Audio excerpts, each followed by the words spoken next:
լսելով Գեղամ Մանուկյանի ելույթը քիչ էր մնում արտասվեի, բայց զսպեցի ինձ։ Ինչն է տարօրինակ, պարոն Մանուկյանը ասում է, մեզ մեղադրում է հակադաշնակցական բոլշևիկյան պայքարի ժառանգորդներ լինելու մեջ։ Այս լուրջ եք ասում։ Վարդանիկը կոմունիստական կուսակցության վառ ներկայացուցիչ Վարդանիկը Գյումրիում քաղաքապետ ում աջակցությամբ դարձավ մեր։ Հետո էլ մեզ եք մեղադրում այլասերվածություն քարոզելու համար։ Չկա ավելի մեծ այլասերվածություն, քան դաշնակցա բոլշևիկյան բանը, դաշինքը։ Ու պարզա որ Վարդանիկի պես մեկը պետք է ծնվեր այդ այլասերված խաչաձևումից։ Պարոն Մանուկյանը նաև չի գնահատում իմ բարությունը։ Երեք խոստացավ իր անունը փոխել, եթե ես ապացուցեմ, որ եղել է հայտարարություն 3 ավանդական կուսակցությունների, այդ թվում դաշնակցության, որը դեմ էր անկախությանը, ու չնայած ես մեկը իրեն կոչ արեցի չփոխել իր անունը, եկել է ինձ մեղադրում է սուտ խոսելու մեջ։ Ինչ է ասում պարոն Մանուկյան, ասում է լավ, դե 88 թվին ով էր անկախությանը, կողմ որ։ Մենք, բայց ճիշտ պահին անկախությանը կողմ ենք։ Շատ լավ, ենթադրենք փաստարկներն է, որ 88 թվին դե միայն որոշ փոքր ռոմանտիկների խումբ էր կողմ անկախությանը, հետագայում արդեն Ղարաբաղյան շարժումը փոխակերպվեց անկախության շարժման, դա չէ պարոն Մանուկյանի արդարացումը։ Բայց այդ արդարացումն էլ ախր շատ հեշտ հերքել էլի, որովհետև փաստերը համառ բան են։ Գործը ունի դրոշակ պաշտոնաթերթ։ Բոլոր դաշնակցականները գիտեն ինչ է, դա ասեմ ավելին, մինչև այս պահը գործող ամենահին թերթերից մեկն է 19-րդ դարում է հիմնադրվել, դա դաշնակցության պաշտոնաթերթն է։ Օրինակ, եթե բացեք դրոշակ թերթը այսօրվա, հաստատ չեք տեսնի, որ օրինակ Նիկոլ Փաշինյանի կառավարությունը գործում է հաջող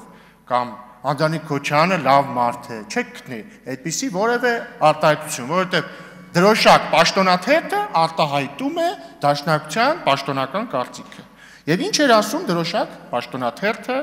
1989 թվականին, օրինակ, ասում էր անկախություն պահանջելը ոչ այլ ինչ է, եթե ոչ արկախծախնդրություն եւ հայ ժողովրդին անտեղի տեղը հարվածի տակ դնելու դավաճանություն։ Սա ասում է դրոշակ պաշտոնաթերթը 1989 թվականին։ Ինչ էր ասում նույն հանրահայտ Մարուխյանը, Հրայր Մարուխյան, Դաշնակցության բյուրոյի ներկայացուցիչ, այսինքն Դաշնակցության թիվ 1 պաշտոնյան, կուսակցական 1989 թվականին, ասում էիք 88-ին ոչ մեկ անկախության համար չէր պայքարում, ես ձեզ բերում եմ 89-ը։ Ինչ էր ասում Մարուխյանը։ Ծայրահեղ կնկատենք այն ազգայինները, որոնց հակազդեցությունը ի դեպ կհասկանանք, որոնք Երևանի փողոցներուն մեջ Հայաստանի անկախության եւ խորհրդային միութենեն անջատման պահանջներ կդնեն։ Ծայրահեղ էր գնահատում։ Չեք ուզում 89-ը, գնանք 1990, ինչ է ասում Դաշնակցության պաշտոնաթերթը։ Բոլոր հանրապետությունները անկախության իրարանցումի մեջ են, իսկ հայությունը կարող է իր հստակ հայտարարություններով ցույց տալ, որ երբեք չի խզի իր հարաբերությունները ռուս ժողովրդի հետ։ 90-ը բավարար չի, գնանք 91։ 91, հասկանում եք, 91 տարի, որում Հայաստանը անկախացել է արդեն։ Չենք կարող ձեռք բերել անկախություն, չենք կարող պաշտպանել այդ անկախությունը եւ չենք կարող միջազգային ասպարեզում համակիրներ շահել մեր անկախության համար։ Էլի 90 թիվ։ 91 կներեք։ Եթե մեր ազգային եւ մարդկային նպատակներին կարելի է հասնել ուրիշ ճանապարհով, ապա ժամանակավոր կամ նույնիսկ ընդմիշտ կարելի է հրաժարվել անկախությունից։ Սա գիտեք ով է ասել։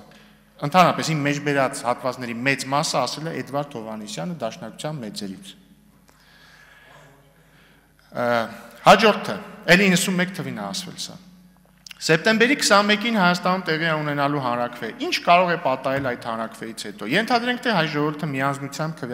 միաձայնությամբ քվեարկեց խորհրդային միության կազմից դուրս գալու օգտին։ Ինչ պիտի դրանից փոխվի։ Նախ նշենք, որ միայն շատ միամիտները կարող են ենթադրել, որ ժողովրդի կամքը կարող է որևէ նշանակություն ունենալ նրա քաղաքական ճակատագրի մեջ։ Ասեմ ավելին, նույնիսկ 92 անկախությունից հետո շատ ավելի լավ կլիներ, որ մեր արտաքին ու ներքին պաշտպանության հարցերը հանձնվեին մեկ ուրիշի, որպեսզի մենք կարողանայինք նախապատրաստվել մեր իրական անկախությանը։ Այս կացությունը կարող է ստեղծվել վերականգնած միության մեջ։ Ուրեմն ինչու մենք չդառնանք միությունը վերականգնելու նախաձեռնողներից մեկը։ Ես հետո կտամ ձեզ բոլոր աղբյուրները։ Հիմա լսեք ժողովուրդ ջան։ Իրականում կարող է հարց ընչի, ինչի եմ ես լավ խորացել 88-89-91 թվերի մեջ, էլի, ինչի եմ խորացել անցած ժամանակներին, խորացել եմ, որովհետև դուք չեք փոխվել, սիրելիներս, որովհետև 91-92-ից հետո ախր գալիս է 2022-ը, եւ ընդունվում է Դաշնակցության հանրահայտ, լավ իմաստով չէ հանրահայտ, 004 շրջաբերականը, որտեղ ասվում է. Անհրաժեշտ է կենտրոնացնել ազգային ողջ ներուժը, որպեսզի Արցախը չդառնա այն գինը, որի հաշվին Ադրբեջանը կարող է ինտեգրվել Ռուսաստանի նախաձեռնելիք հավանական նոր միությանը։ Այդ նպատակով անհրաժեշտ է Արցախում, Հայաստանում եւ Սփյուռքում սկսել նոր պայքար։ Նկատի ունենալ նաեւ, որ Ռուսաստանը կարող է Արցախն իր ենթակայությանը ուղղակիորեն ենթարկելու սցենար մշակել եւ գործադրել ան։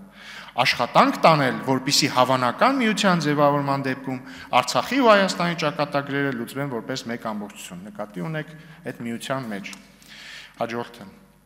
այսինքն այլ հատված։ Հայության անվտանգության, զարգացման եւ ինքնադրսևորման համար անկախ պետականությունը անհրաժեշտություն է, իսկ ազնուհայրենիքը գերագույն արժեք։ Ժամանակակից աշխարհում տեղի ունեցած անկախ պետությունների համարկման գործընթացները ազգային շահի դիտանկյունից երբեմն նաեւ ենթադրում են անկախության աստիճանի որոշ նվազում։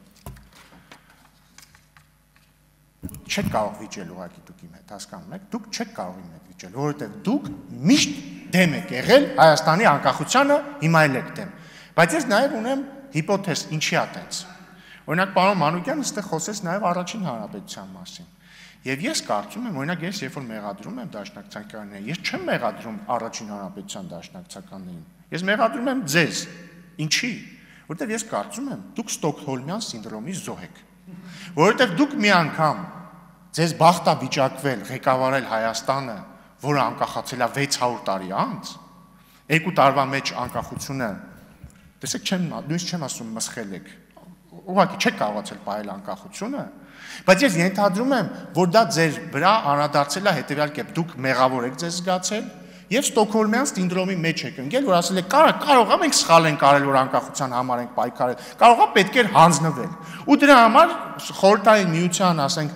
խորհրդային միության չէ, 50-ական, 60-ական թվականներից դաշնակցության մեջ մտածողության պարադիգման փոխվել, որ մենք ոչ թե պետք է պայքարենք անկախության համար, այլ պետք է հանձնվենք ու փորձենք ոչ թե պետական երազանքների հետևից գնալ, այլ ազգային։ Ու ձեր դեպքում դուք հակադրել եք ազգայինը պետականին, դա ակնհայտ է դրոշակի հոդվածներից։ Հիմա ժողովուրդ ջան,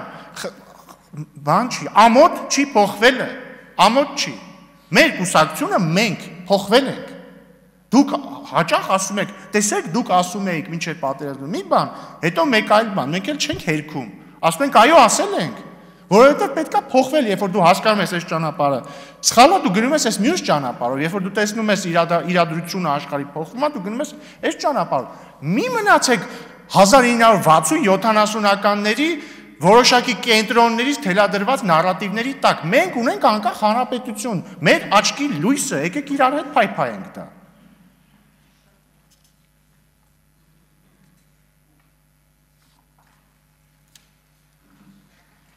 Ու նաև ամոթ չի, հենց ասեք, հա, իրար սխալվել ենք, որ Վարդանիկին դարձել են քաղաքապետ, ամոթ է իրոք, որ բանա, պարզվեց կաշառակերության մեջ է մեղադրվում, սխալվել ենք։ Խզեք ձեր դաշնակցային հարաբերությունները բոլշևիկյան կուսակցության հետ։ Նաև պարոն Ավետիսյանը անդրադարձավ ապաշրջափակմանը, էլի հիշեմ, էլի։ Նայեք, քանի կար ասում էիք Վաշինգտոնի պայմանավորվածությունը միակողմանի զիջում է։ Ասում էիք դրանով միայն Հայաստանն է ճանապարհ տալի Ադրբեջանին։ Հիմա բոլորդ լսեցիք, որ Ղազախստանից ցորեն է գալիս։ Հələ դժվար է գալ ուղղակի ասել, հա, լավ է։ Ի՞նչն է խնդիրը, որ ասեք լավ է։ Ի՞նչն է խնդիրը։ Լավին լավ ասեք, ինչ խնդիր կա դրա մեջ։ Հա, մեկ էլ ինչ վերաբերում է բանին, էլի, եկեղեցուն։ Դուք գիտեք, որ եկեղեցու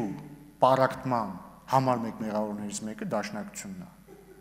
Օրինակ, ինչի գոյություն ունի Ամերիկայում, ինչի են տարիներ շարունակ գոյություն ունեցել հակամարտություններ անտիլիասական կաթողիկոսության եւ էջմիածնականի միջև։ Կարող է, որովհետեւ անտիլիասականը դաշնակցությունը պահում էր իր ազդեցության տակ։ Հիմա էլ կա։ Սիրելի դաշնակցականներ, ինչու եք պարակտում եկեղեցին։ Մի արեք դա, մի արեք դա։ Մեկ էլ վերջին հարցս։ Հիմա ձեզ հետաքրում է Գարեգին B վեհափառը, որը Կտրիչ Նեսյանն է։ Ունի երեխա, թե չունի։ Չի հետաքրում ընդհանրապես ձեզ։